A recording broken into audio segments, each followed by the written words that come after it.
Tonight I'm really excited to have Mike Cohen here tonight. As I said, he's a great person, very active in a lot of things in ham radio, especially with kids, etc. But he certainly presents exceptionally well. So tonight, Mike Cohen is going to talk about solar power systems. So let's welcome Mike Cohen, 84MC. Hit the lights on for 2 minutes. Fred is the light guy. Thanks, Fred. I'll turn them back off. Just a couple of questions, then I'll do a slideshow, and then a very brief show and tell at the end. I'll need that in a couple of minutes. Thanks. First thing, just to see what the knowledge base is here. How many of you have any kind of a portable solar panel system? Uh-oh, I'm in trouble. Usually I make up a lot of numbers. I don't think I'm going to get away with that tonight. I have to be careful with what I say. I've been thinking about putting together a portable solar panel system for quite a few years. I don't have a truck, I don't have an SUV, and the thought of putting the aluminum frame solar panels in my car and dragging it around just never seemed right for me. So I pretty much procrastinated on that. Bill K. Ford, WSW, is with us tonight, but I was sitting with him in September at the hand cram at Mill Spring Academy, and Bill very proudly went into his backpack and pulled out what I thought was a small laptop. He was going to show me his newest laptop. It wasn't a laptop, it was a foldable 27-watt solar panel. And I said, boy, that is really slick. So he gave me the model number, I wrote it down, exactly what it was. And as soon as I got home, I went on Amazon.com to look it up, and there it was, Prime. I could have had it in 2 days. I don't know if you go shopping on Amazon very much, but as soon as you look up something, pop up, oh, those who looked at this might be interested in buying these 3 million other things we can sell you. And of course, they're more expensive and more elaborate and everything. Well, I went through the list, and because I wasn't sure that a 27-watt panel would run a 5-watt digital mobile station, a VHF station that I like to set up at a lot of events. Hey, John. So anyways, I saw a 60-watt foldable panel, and that looked pretty good to me. And again, you've seen the aluminum framed ones. This is the 60-watt foldable panel, and weighs 3+ pounds. It's less than 4 pounds. Certainly easy to handle.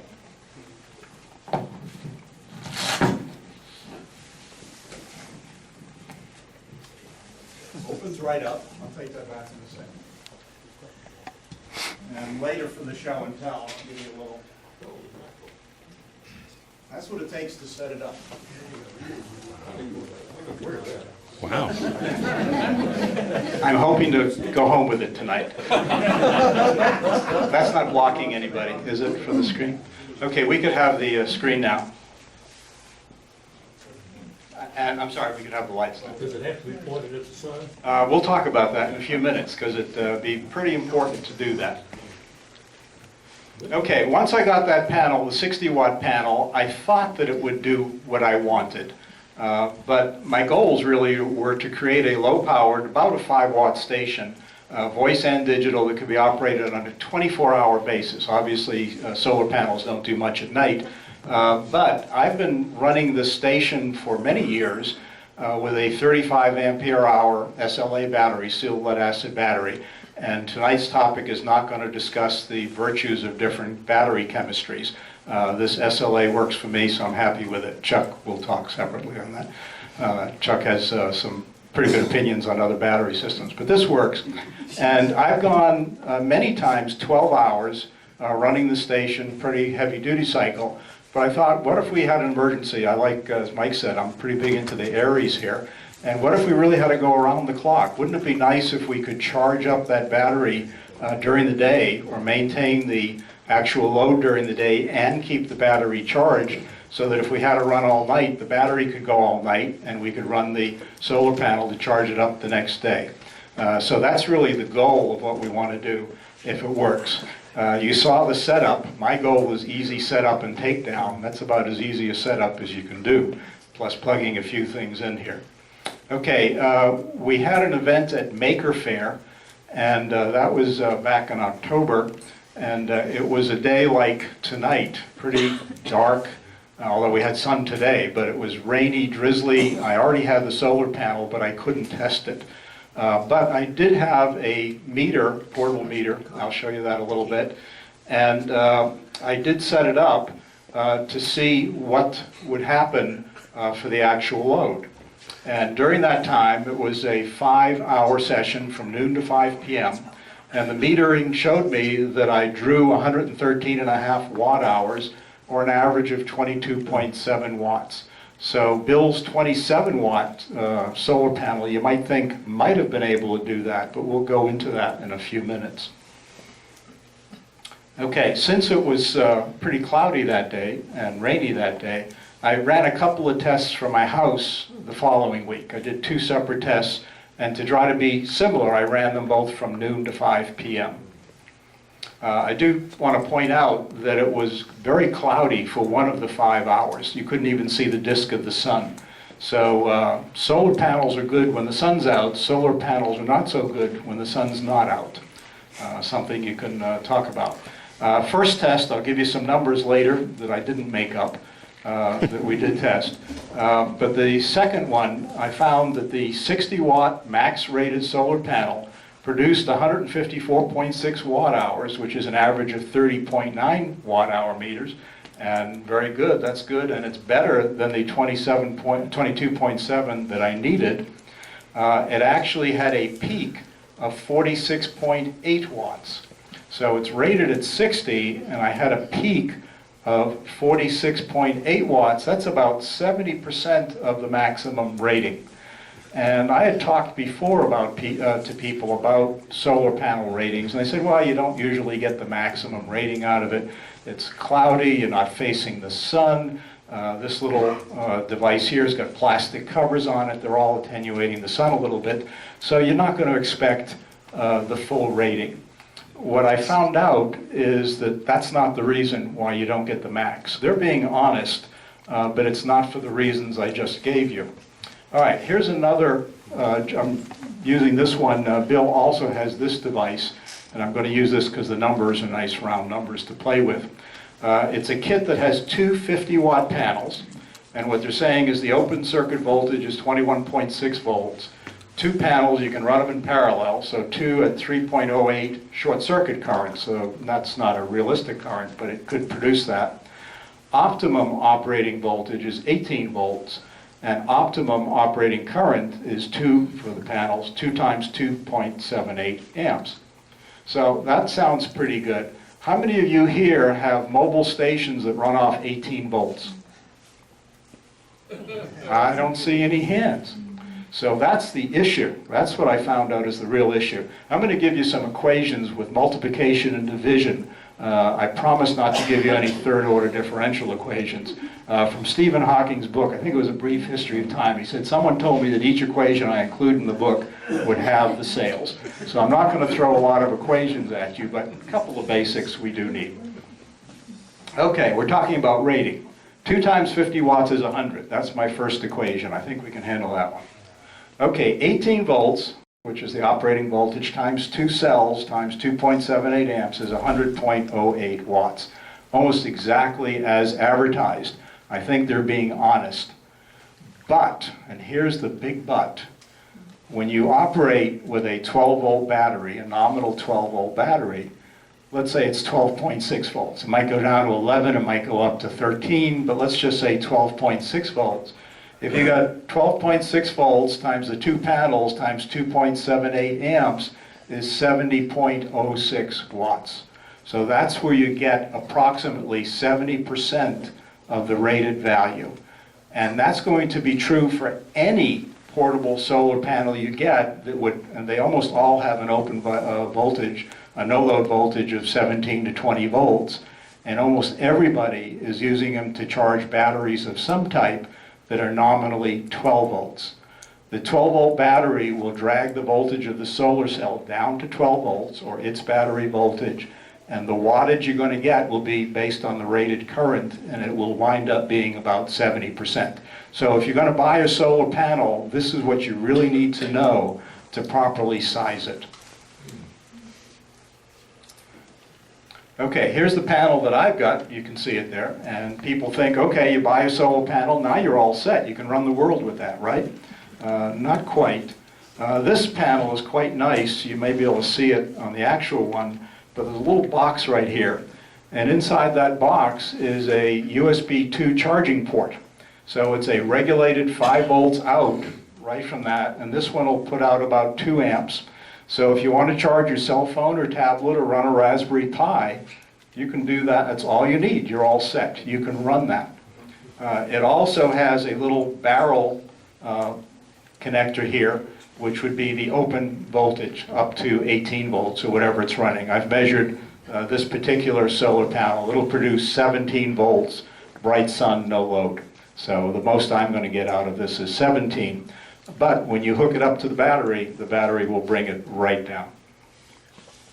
All right, to get this to work with a real application, you really don't want to have that 17 volts feeding the battery all the time.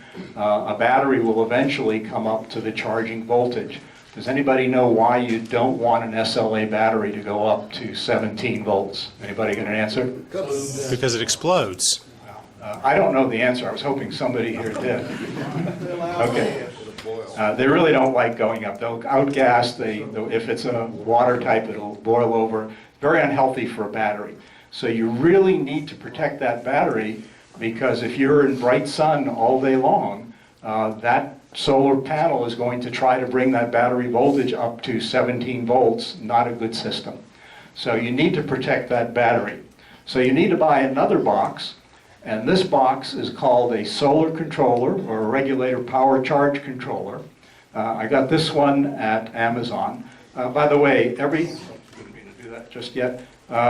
Every slide, I've sent the slide set to everybody who's on the NARFL group. And they're not all links. I apologize for that. But if you copy and paste this address into your web browser, you'll go right to that device on Amazon. I think all of these are Amazon that I'm showing. So you can see each of the devices if you just go to that page. So the information is there.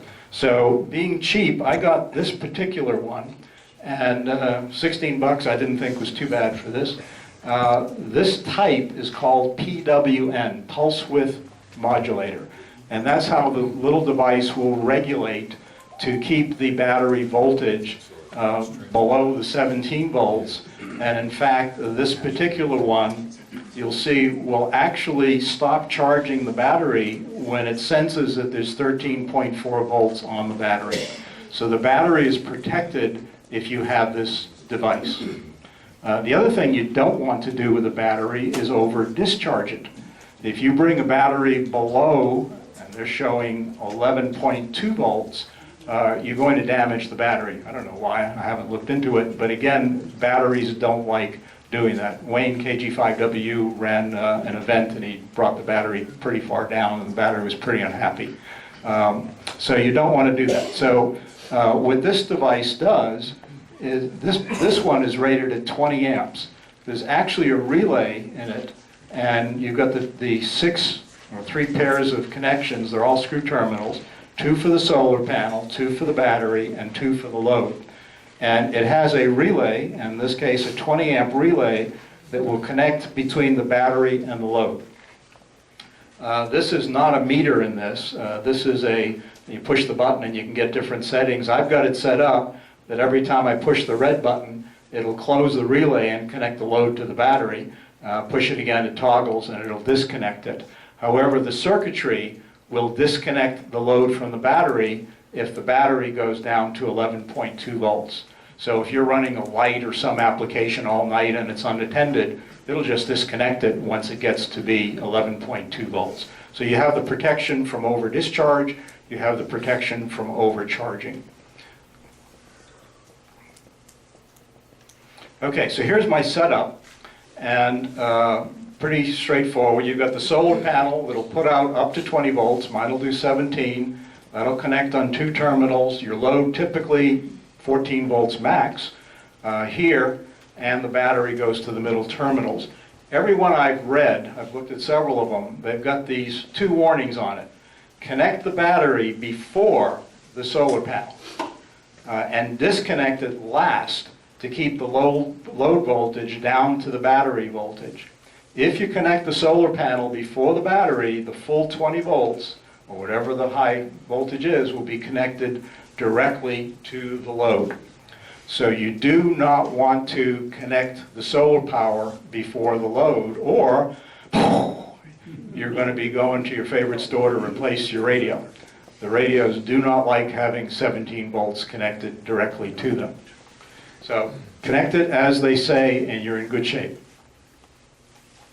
All right, the meters that I use to measure these loads, you can buy them from PowerWorks.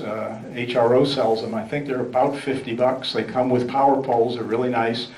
Jim W4QO put me on this meter several years ago and got it. I think Hobby King was the one who sold it for about $30. You can get them now for $17 at Amazon. They don't come with power poles. So you've got a choice of $50 with power poles or $17 without power poles. I think I know what a lot of you would choose. I got a couple of them over here. So they're good little meters. Very happy with them. It'll show volts, amps, peak amps, watts, peak watts, watt hours. A lot of information is in there, and as long as you keep them energized, it'll keep the readings so you can record it later. All right, here's my actual setup. A couple of people were looking before. So I've got the solar panel, and I've got one of the meters which tells me everything that's being delivered by that solar panel. I've got my 35 ampere hour battery. I've got a second meter, and my setup here is a netbook, pretty old netbook, that I like to keep charged up. So it has its AC brick, because I think it needs 20 or 24 volts, I'm not quite sure. This can't produce that. So I have the 20 volt to 110 volt going through an inverter, 75 watt inverter, that'll run off 12 volts. So you got lots of inefficiencies here. So we're putting 12 volts into the inverter, converting it to 110, converting it back to 20, and running the laptop or the netbook. It's very inefficient, but the total watts that we're wasting are not that great. So it still works pretty well. The radios, this one happens to be a VHF only with a signal link and a little configuration. Stu at AK40X had a great idea. Instead of using the screw terminals every time you set up, put power poles on them. You can take a look at that later. So we can just very quickly plug in, unplug, and you've got your controller set up, and everything is connected with power poles. So set up and take down is just a couple of minutes. Works pretty efficiently. All right, let's talk about duty cycle, average power, and watt hours. Also need this to size what you're going to use. For this particular application, and I'm going to use very rough numbers, though, so these are rounded considerably, but just standby. So running this inverter, running the brick, keeping the screen lighted, bright screen on the radio, standby listening is about 20 watts. Even though the station is set for low power, maybe 5 to 7 watts, when you key it, it's roughly 50 watts. And typically, you'd listen for 4 minutes and transmit for 1 minute, listen for 4 minutes, transmit for 1 minute. So let's just count up. That's 20, 40, 60, 80, 130 times 2 is 260. So it's 260 watts over 10 periods. I'm saying 10 minutes. That's 26 watts is your average power. So if your standby is 20 and your transmit is 50, and you have a 20% duty cycle, you're going to average 26 watts. So that's what you'll need to run this. If you did it for an hour, that would be 26 watt hours. And for the 5-hour period we ran these experiments, it's 130 watt hours. So again, for sizing, that's what we need. We would need 130 watt hours.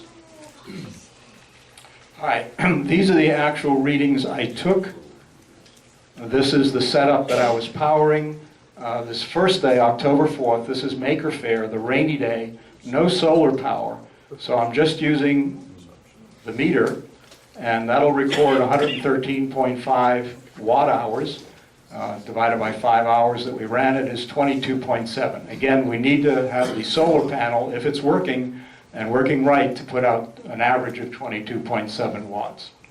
So now, at home, I ran a different experiment. I didn't bother using the radio. just coincidentally here, they've got these 24-inch box fans. So I ran the box fan at home. I've got a little 400-watt inverter. It's a 3-speed box fan, so I could run it low, medium, and high speed. And at high speed, the box fan drew about 102 watts. So that was high. And I just played with it, turning it up, down, middle, just throughout the 5 hours. On the first day I did it, I only drew 105 watt hours, so I didn't draw as much as I did in the actual Maker Faire thing. But I didn't start with a fully charged battery, and I was very pleased that the solar panel was able to produce 141.7 watt hours. So it's able to produce more than I need, meaning it could do some charging of the battery. It had a peak wattage of 45.9. Which is pretty good. So that's all I'm expecting. I'm not expecting the 60, and the average is 28.3. So again, enough. A couple of days later, I figured I'm really going to push this and see what it can do. Again, using the box fan, the peak is about the same on high speed. But I ran it on high speed a lot more, and I actually used 242 watt hours, more than twice what my application would be with the radio. And the device, the solar panel, put out 154.6 watt hours. So it really was performing. And again, the peak was about the same, about 46. If you multiply that, if you're lucky enough to have solid sunlight during the day, for 5 hours, that would put out about 220 watt hours. So this panel can produce 46 watts continuously if it's bright sun. I do want to point out that 1 hour on each of these 2 days, it was cloudy, and it was putting out less than 10 watts. So a solar panel does very nicely in the bright sun. It does miserably in cloudy weather. Obviously, it does almost nothing in a rainy day, but it does very, very poorly in cloudy weather, and you really can't depend on it. So you want to use it when you can. My battery would run quite a while, but if you want to count on charging that battery, you better have some sunlight or nothing's going to happen. All right, I'm not trying to tell anybody to buy what I bought. When you go to Amazon, they'll show you all the options. Tony, K4AWF, bought this solar charger, and this is the best-selling one on Amazon. It's a 30 amp, where's the number here? There it is. It's a 30 amp device. It's also PWM, pulse width modulated. The big difference between this one is it has metering built into it. So very convenient. You don't have to hook up the separate meters if you want to see what you're picking up, either for your load or for your solar cell. So that's very useful. All right, now I keep mentioning PWM, pulse width modulated. There's a more efficient type charger on the market, and this is called an MPPT type. I never remember what that is, so I put it on the slide so I wouldn't forget. It's a maximum power point tracking. Significantly more efficient. Why, I don't know, but it is. Notice the price. It's $117 versus $17, so you're paying for that. And even the manufacturer, if you go to their webpage, says unless you're 150, 200, or even higher, you're not going to take advantage of that. Gary, AK4NA, Gary Brass, has this type. I don't know if it's this one, but he has this type. He's going to be sailing solo to New Zealand, and he's going to have some solar panels. He liked to maximize. Mike Roden is shaking his head no. You don't want to join him on that trip? No? Good for you for trying that, Gary. But this would be a case where the few extra dollars is insignificant, and you want to take as many photons as you can and stick them in the battery. So you're going to get the most efficient package that you can get.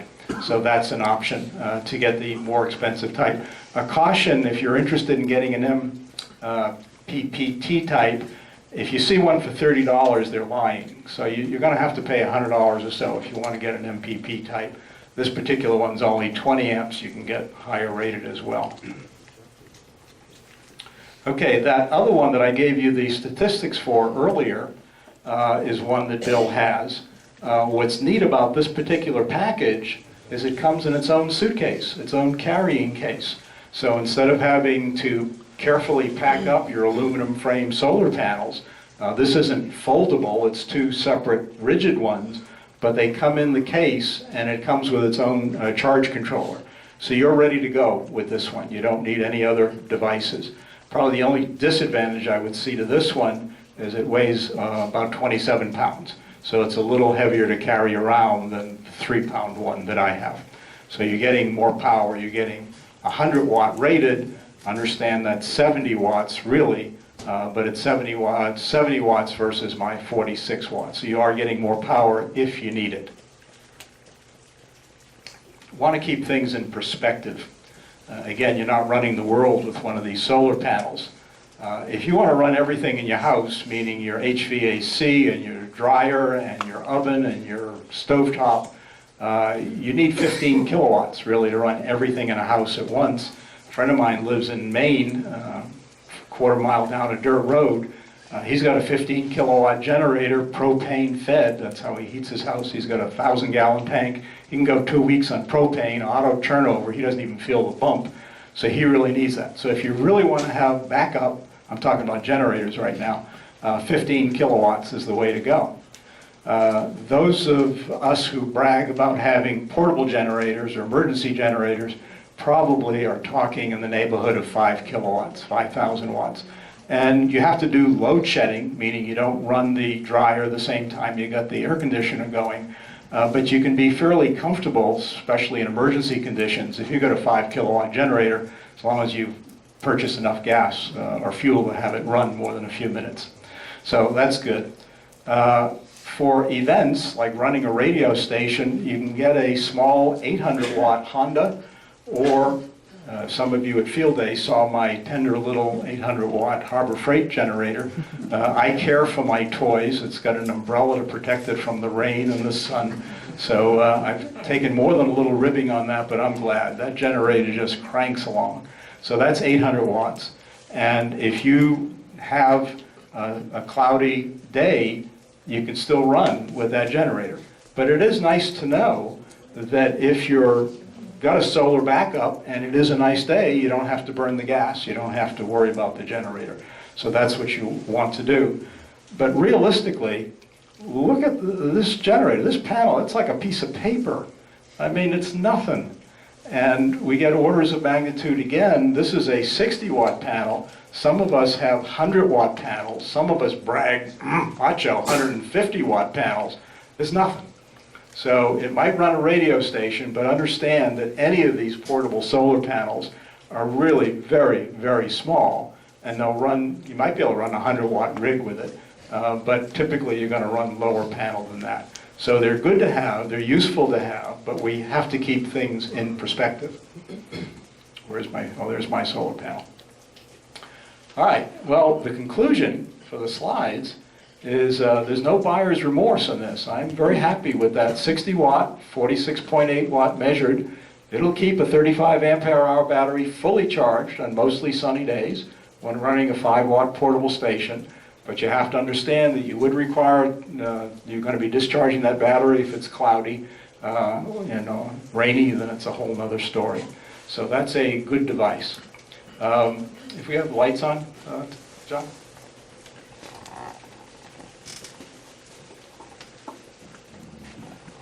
Okay, anybody afterwards is welcome to come up and look at the meters and the charge controller, so you can all look at that, the different connectors. For the setup here, I just have a tripod that's older than many of the people in the audience here, and I made a quick setup for it so that I could put this bracket to hold it with just hooks, and you can run it quite easily. What surprised me, and it's only because of my own ignorance, somebody was talking about steering. If you start at noontime, you're facing essentially due south for the sun. By the time 5 o'clock came around, that's a 90-degree turn. So you have to move it. I moved this, I kept going outside when I was running the box fan. Probably every hour I moved it. But you do have to keep moving it, because if the sun is coming at right angles to this, you're not going to get a lot of generation. Bob, you may want to come up with one of your as-L things to track the sun on this. If you consider the sun a satellite, it's pretty slow. So you should be able to track that going around there. I'd be happy to sell you a kit. That's not what I was asking. Where do you get the keps on the sun to feed into your ASL? You don't have Keplerians for the sun? You don't need them. Make your light long. Right? Okay, so this thing, you saw how easy it is. It does have some carbiners. If it's breezy, you can put it on. This makes a fantastic sail. Yeah. And if the wind comes by, Gary. it wants to go over. I mean, it takes almost nothing to knock this thing over. That's not very desirable. Well, lugging around a 35 ampere hour battery is disadvantage. 23 pounds, this one is. However, put it in a bag that has a strap, put a carbiner on it, Carabiner. that tripod would break before it goes over. So making very good use of 23 pounds of dead weight, it lowers the center of gravity, and it really works great. I mean, I could lower this boom if you have it, excuse me, a direct view of the sun. But even so, the sticks would break. Oh, by the way, we have to repurpose things. Those sticks, these spreaders are made from 5-gallon paint stirrers. You can get yardstick material, it's the same wood. So I just cut them up and put them in there. So it's a real quick put up, take down, 46 watts actual, makes for a fun event, and it gives you a sense of accomplishment. So with that, I'd take any questions you have on it. Yes, sir. Do you have the information on yours of the optimum voltage and optimum current like you showed originally? I don't remember, I haven't looked for mine for that. I could look at the specs, and if we go back to the link, it might give that, but I don't remember the optimum. The only thing I know is that I took the 46 watts out of it, which was 12.6 volts at whatever current. I've got it written down, but I didn't do that. So, but it went 5 hours, and it didn't get warm or hot or anything other than the sun beating on it. Well, what came to my mind was if you were to operate a battery at that optimum voltage, you could then use a buck regulator to get down to the 12 volts. They're pretty efficient. You could get more energy storage out of it because you could operate it at the optimum power point. I agree. There's a lot of, I'll get you, yes, Gary? Yeah, I was just gonna say, that's the essence of the cheapest kind of regulator you can get, which is called a shunt regulator. You don't want to use the solid state buck regulators. They're very inefficient. All the current that they give away in order to get down to 12 volts is just thrown away as heat. Well, you don't want to use a shunt regulator because it just uses up power when it shunts to ground. Right. And that's The what ones I'm talking about are the flywheel regulators that are stored all magnetic. the best one is the MPPT regulator. If you did a chart of solar cell voltage versus solar cell current, and then multiplied the two together, there is a maximum power. It's not at the maximum voltage, it's not at the maximum current, it's intermediate. And the MPPT controllers will scan the cell at different voltages to see where the optimum current is, and then set the system at that. So it looks for the optimal point, So and then, although Mike is getting 70%, my MPPT controller gets 95%. yeah, that was what I was looking for. Here's our Arduino projects.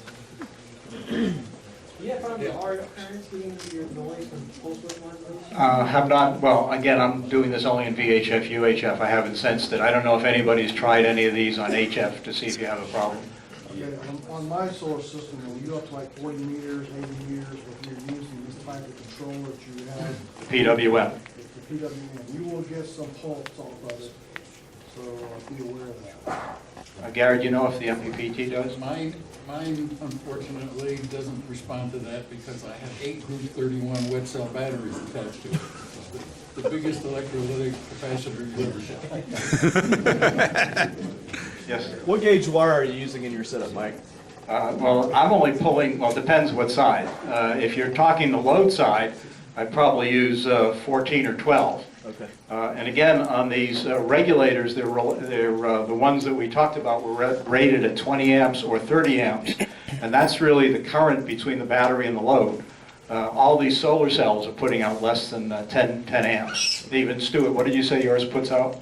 I think on my 100-watt panel, I can get about 5 amps out of it. Okay, so the solar is only producing about 5 amps. The battery, I mean, if you take the solar out of the picture, you want to run a 100-watt rig and draw 30 amps with it, you better have a 30-amp solar controller, because that's why you need the higher current. It's not for the solar part, it's for the battery to load part. Do you know some difference between polycrystalline and monocrystalline? Okay, poly, I might be making this up, but I'll try. What I've been reading on the internet, we know the internet's always accurate, is the polycrystalline is the older version, less expensive to produce, had about 15-watt efficiency, and I have no way of measuring that. The monocrystalline, which are the newer ones, a little more expensive process, but it's coming down. Some of them are advertising 27%. So there's two ways of getting more photons into the battery. One is to use the MPPT, MTTP controller, whatever the letters are, to use that controller, and the other is to use the monocrystalline. But most of the new ones you'll see are the monocrystalline. Is yours the mono? This is mono, yes. They're claiming 27% That efficiency. means it's not flexible. No, it's the actual crystals, which is paper thin. So it's the way they grow the crystals, unless somebody has more. Warren, do you have more on that? Mike, are your panels water resistant? Water resistant, not waterproof. Right, so. So it's in a, this is fairly well sealed, but I wouldn't put them in the rain, and I wouldn't put them on the wet ground. So I would say if it's not so cloudy to bring this less than 10 watts, I'd use it. If it's going to be less than 10 watts, then why use it anyways? So it just doesn't pay to leave it out in the element. If it's so cloudy that you're getting 10 watts out of it, why bother using it? So I don't think I'd ever expose it to moisture. It's just nice to know that it's probably splash proof. You know, you could probably do something to it. There's more? Yes, Reed. It would seem you would get the maximum power out if the load was at half the open circuit voltage. Because then your impedance match. This open circuit, what, 18 volts? If the load runs at 9 volts. That's certainly true for RF. I don't know that it's true for batteries. Okay. So, but we're not going to run 9-volt circuits. Maybe that's what this MPD thing does. Well, one of the things it does is that where we're showing that you can only run a, let's say a 12-volt output with a 12-volt input battery, you can actually put up to 48 volts of battery in and still get 12-volt out and still maintain the efficiency. So it's not the pulse width or the straight through like it's doing. So you have a lot more options, and you may aim toward the higher efficiency, the optimal. But as Gary says, there's a big difference between the efficiency you're going to see with PWM and MPPT or MTTP. Yes, Mike? Do you have to engineer the battery type with your controller type? Doesn't care. Okay. As long as it's chargeable and you're not going to overcharge it with the current. So the current is not regulated with any of these. There's no current settings, but most of these batteries can easily take a charge of more than 2 or 3 amps. So you're not going to hurt the battery or overheat the battery. So for the orders of magnitude we're doing, unless you've got an example, we don't worry about charge or discharge rate. A lot of MPPT batteries will let you select the battery type, whether they're gels or flooded like mine or SLAs. Yeah, this is really a continuation of last month's presentation. We're hoping Tim can get us all evaluation samples of those. No pressure, Tim. Yes. Come on, Tim, smile. Different Tim. Wrong Tim. This Tim. This Tim. I'm sorry. What did your 60-watt panel cost? My panel cost $200 when I bought it. Today it's $179. They're coming down. Either because it was a bad thing to buy, I don't know, but they're coming down. The $270 100-watt suitcase one is like $249, $259. So they all seem to be coming down a little bit now, $20, $30. Still a little confused on a solar controller.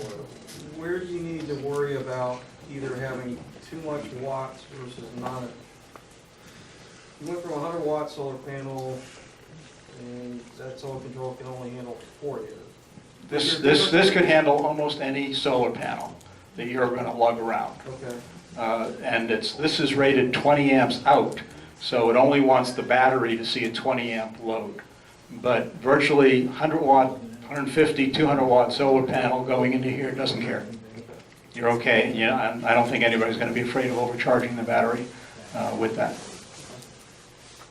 Yes? Can you, the folding panels, can you pair any of those, can you pair those together to? I don't see why you couldn't parallel them, yeah. If you paired the panels, would it be better to run them in series or parallel? Well, again, it depends on the type of controller. If you're using a PWM, they'll take 24, but if 24 goes in, 24 is coming out. With the MTTP, you can put 24 in and take 12 out. There is an advantage, the wire size. You can buy a smaller wire size with higher voltage. So if you ran everything at 12 volts, you pull 100 amps, you're going to have an effect. You got a solar cell that'll make 100 amps. I don't want It's going to make your boat keel. I got two big ones and they make 16 amps altogether. Okay. And what are they rated? They're each 100 watts. So you have 200 watts. Okay, so he's got 200 watts. That's big. 200 watts. Okay, were there more? We've got a few minutes. If there's any more. Okay, great. I hope you know how to size your panels and you can get one that you like, and it's a fun experience to use these portable solar. Fred? I do have one question. Any data on degradation of the cells? I'm expecting it to last longer than I will. Beyond that, I don't know. Don't care after that. I know heat is an issue. I mean, if it gets too hot, I think the output goes down. I don't know if anybody has information on that. Okay, I think Fred wants to give away some money, so I'm going to pass the baton over to Fred. That's it. Great presentation and appreciation, certificate of appreciation for the talk tonight. Thank you.